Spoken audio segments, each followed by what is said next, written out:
some of the decisions that you've made that have gotten you to this point, in fact, almost all of them have been conscious decisions.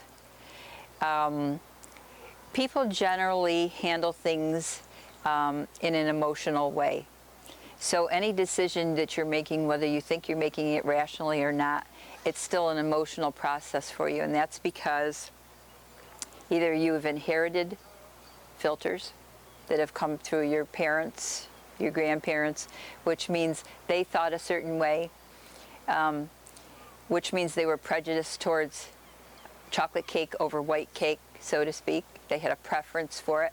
And so you learned all of these through, and you acquired all these filters, and some of them you inherited, and they inherited sort of thing. But what you also do is when you make decisions on things, and I'm sorry, I'm to your side, I like to look at everybody. When you make decisions on things, they become a part of your DNA. And when they're stored, you store them with the emotion that you were dealing with when you made the decision. And this is why, and even in our family we'll do it, and it's the most hilarious thing, because you'll be talking about something that happened in the family, and every single person will see it differently. And you'll say, you know, what family did you grow up in? Because that's not the way it happened. And it's because when you have these strong memories, they're stored with your emotion that you had at the time. So someone might be having the best experience and someone else might not. And so this emotion is what brings up. And the interesting thing about it is that you can actually change your experiences from the past.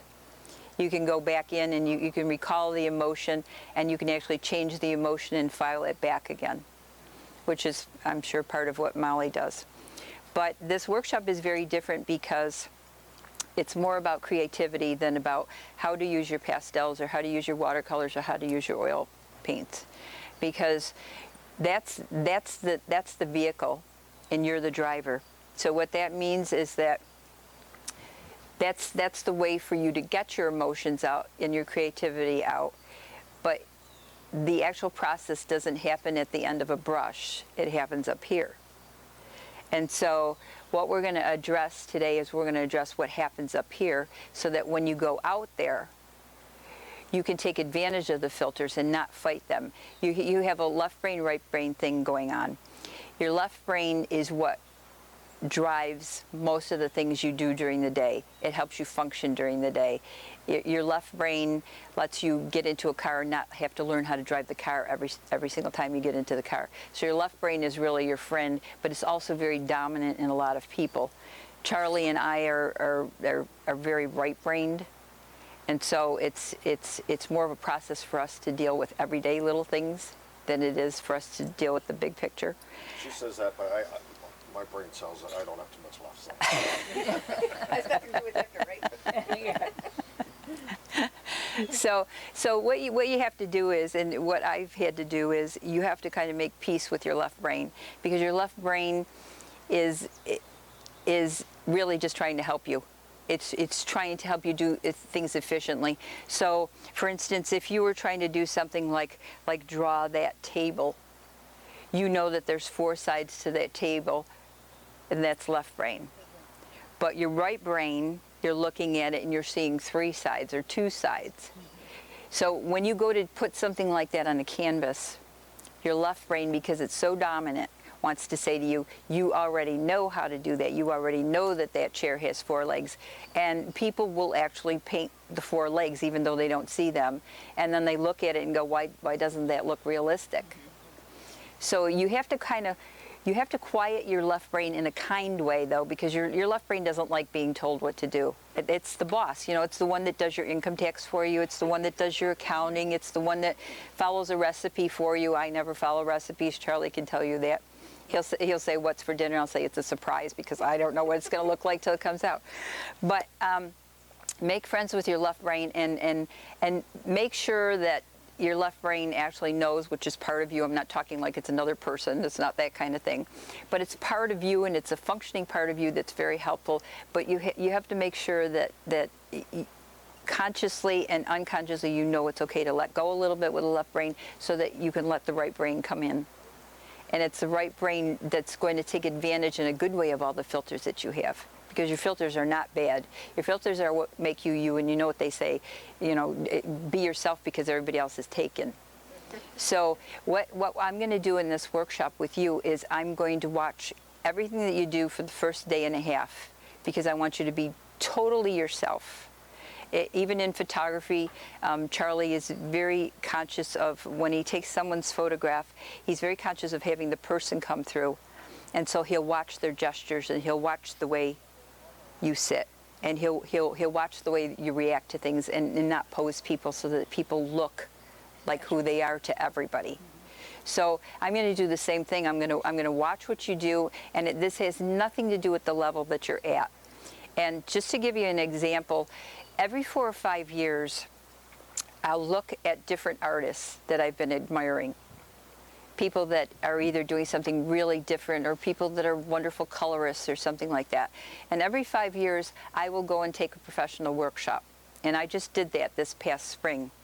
And for a lot of reasons, I've been doing workshops for many, many years. And what I want to do is I want to put myself in your place, what it's like to go to a workshop, what it's like to be an adult and to put yourself in a vulnerable space. And I also want to see what it's like from the instructor's point of view, from another instructor, how they handle students, how they communicate with students and things. And so I was able to do it this spring, and what I find is it doesn't matter what type of workshop you do, who you do workshop from, you're going to get something from it. If you go in there with an open mind, you can't not. Even if you don't like the work that the instructor is doing, even if you have no intention of ever painting like that instructor, you'll still gain something from the workshop, and it will bring you one step forward to where you want to go. So what we're going to do this week is we're going to do a lot of concept work, which means outdoors is one of the best places for you to filter all this stuff, because when you're standing there and you're looking at something, not only is everything going through your filters, but you're here and the wind is blowing your hair, you're smelling the sea, you're hearing the seagulls, and all this stuff is in the background, the same as it is every day, like me telling you about standing in front of the falls and you don't realize the roar that's going on because you're filtering out all that stuff, but it's all going in subconsciously. And so all of that stuff ends up being in your painting. So when you're outdoors, Mother Nature is the best teacher as far as lighting, incredible lighting outdoors that you can't get from looking at a photograph, incredible color outdoors that you can't get from looking into a photograph. But I won't go into the photograph stuff because Charlie and I both have master's degrees in photography, and I understand the limitations of doing an image and trying to print it on a paper. It's like taking an original and diluting it. Every generation loses something to go from, for us, from film or from digital to a paper. The paper can only handle so much information and so forth, so I won't get into all that. But here you are, you're in a first generation situation. So you're emotional. I hope you're emotional. I hope you're excited about being here at this workshop, and I hope you're excited about what you see on the island and the weather. I mean, how great is this? Like, didn't it just go up like 20 degrees in the past? So we're going to take advantage of all of that, and all of that's going to end up in your painting. So I'm not about detail. You see my paintings here. I'm about what's going on in the environment that I'm in. And so one of the other things that we're going to do is we're going to do value plans, so that when you're outdoors today, there are no clouds right now, but there could be clouds in an hour. So when you're doing stuff outdoors, you have to be aware of the fact that probably within 20 or 25 minutes, your lighting pattern is going to change. So when we come onto a location, what I will be doing is I will be showing you, okay, I chose this location because, first off, it's going to be because of the weather, okay, so that we're all comfortable, we're you know, relatively out of harm's way as far as the weather goes. The other thing is I'm going to tell you about lighting. So it's going to help you when you get on location someplace. You could be in the most beautiful place in the world. I could be painting in Niagara, and if I'm there at the wrong time of day, all I'm going to have is the equivalent of a picture postcard. I'm not going to have a painting that has incredible lighting. On the other hand, I could be walking through a hallway in any one of these old buildings, and there could be an old pair of galoshes sitting next to a window with a light beam coming in, and you could do a painting of that, and it would be the most incredible painting in the world. The lighting would be incredible. So it's all about lighting. So when you go out to look for something, and we're on location, I'll say, okay, I chose this because, and the first thing I usually go for is light. So I'll look at what the light's doing first, and then I'll look at what the light is doing to the composition. Because your composition in flat light is going to be way different than your composition with the proper light on it. Because with the proper light on it, you're going to have highlights, you're going to have cast shadows, and they're all part of your composition.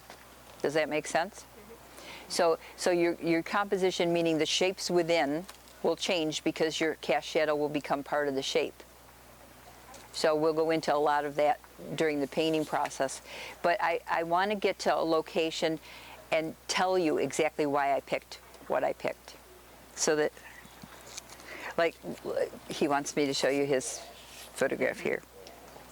To do something of this building flat gives me the effect of a rendering of the building. To do something with this is telling a story of what's, you know, you'll say, okay, it's this time of day. There's a group in Canada called the Group of Seven. I know in the U.S. it was a group of 8, but the Group of 7. And I have a friend that's a severe weather meteorologist, and he used to do talks all over Canada and the U.S. for Environment Canada. And the Group of 7 were outdoor painters, and he would give the talk, and he would be able to tell you by what the clouds were doing, what time of day it was, what time of year it was, just by looking at the paintings. That's just not flat lighting, though. Exactly, exactly. So, and the other thing is, if you see how Charlie's done this, this part is flat, but this is secondary to what he's doing. So your subject itself, if you come up to a subject and you want to paint a subject, it could be a tree. Say it's a tree, and it's just a tree, nothing else, just a tree with a flat field. If you paint the tree head on with the field, there's a I'm sure you've heard of feng shui. There's a mental process that for you to get into the painting and move around in the painting, you actually there's a barrier that you have to get over to be able to get into the painting or the photograph and move around in it, you know, the chi that moves through, the energy that moves through. If you move to the side and you give yourself a 3/4 view, automatically what happens that in some parts you're going to get a diagonal. And the diagonal is, think of it as a road or a river or a path or so, and that's what lets your eye get into the painting or the photograph and move around. So in this case, Charlie's done it with lighting here, where he's got you going directly to this, even though this is the smallest part of his photograph. What happens in a composition is minority gets the attention. So if I was doing, some people think it's color. It's color in a way, but it's color in a way with complements. In the way of minority gets the attention. Suppose this was, and I'll give you the best example I can think of, suppose this was a big bushel of red apples you were looking at. You were looking down into big, bright red apples, which is very bright color, right? You'd think that would be dominant, correct? Suppose you were to take a little lime and stick it in the corner of those red, where would your eye go? Minority gets the attention. So in a composition, there's a lot of ways that you can call people's attention, because what you're doing is, when you get out there, and we're working with squares, so it's going to be a little bit different. When you get out there, and I'll tell you why I'm working with a square, when you get out there, all you're doing is designing within these 4 corners. Okay? If your purpose is you're thinking to go out there and to make that look like the best Island Inn that you can do, I can take a mirror and I can put it in front of that and I can reflect every bit of detail in that hotel to make it look like the best Island Inn, but that's not a work of art. The work of art comes from you. It comes through your filters. Writer, it doesn't matter, visual artists, writers have every word that's available in the dictionary in their novel. It might be bestseller on the New York Times list, but the dictionary is not a literary work of art. So it's when the human process comes through it. And what do writers do anyway? Think about what the most powerful thing is that you can communicate with. It's an image. Because even a writer will use words to conjure up an image. So images are the most powerful thing you can communicate with. Visual artists have held communities together. They've revived communities. They've been used in, I don't want to sound depressing here, but they've been used in camps. People hold on to images. It helps them survive. It helps them thrive. It gets them through stress. And so if you think about it that way, the image comes through your mind. You know, it comes through all of your filters. That's why when you guys start painting, every single one of your paintings is going to have a different style. And if I take that day and a half to get to see what you're doing, I can point out your strengths. I'm not going to point out your weaknesses, because your weaknesses are only things where your left brain is trying to come back in, because you already know everything that you need to know about painting or making images. All I can try to show you is how to get out of your own way so that you can stay in right brain and you can trust what's coming through. And I'm going to be like that little mosquito, you know, because if I go around and I look at what's going on and you're in right brain, and I'm saying right brain, but I just mean you're in your creative mode. Sometimes I won't even say anything to you because you'll be going in the right direction. However, if I see you do one tiny little thing that's reversing for you, I'll point it out so that you're more aware of when that happens the next time. But for the most part, you're here to find yourself, to find your creativity, to get to a point where you can call it up yourself. You don't need to be in a class. And as far as what you absorbed this week, it's like anything. I tell the story, and this is going back a long time. My VCR always flashes 12 because you can only absorb so much. And so you'll absorb stuff during this workshop, and I'll say the same things over and over again, because every time you hear them, you'll hear something that takes you a little half step further. And even if I'm saying it to somebody else, oh, helicopter. Everybody has one of those in their, yeah. So, pardon? Oh, that's California. Yeah, this is our student arriving from California right now. Yes. So where was I? So I'm saying about creativity. So my whole point with getting you into right brain is to get you a little bit closer to your core, because I'm going to interrupt Jacqueline. She's going to give me a kick in the bum, but lots of times when I hear people from return to our class and stuff like that, from a couple days later, they say, "Oh, I'm not getting anything."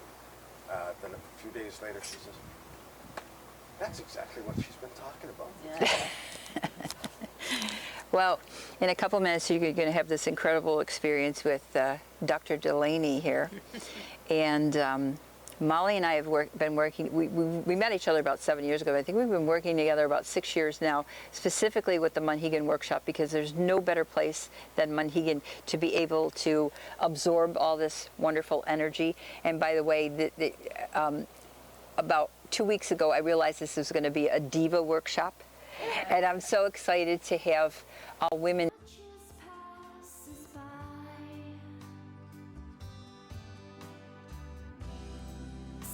billion years or more. When the stars above were falling.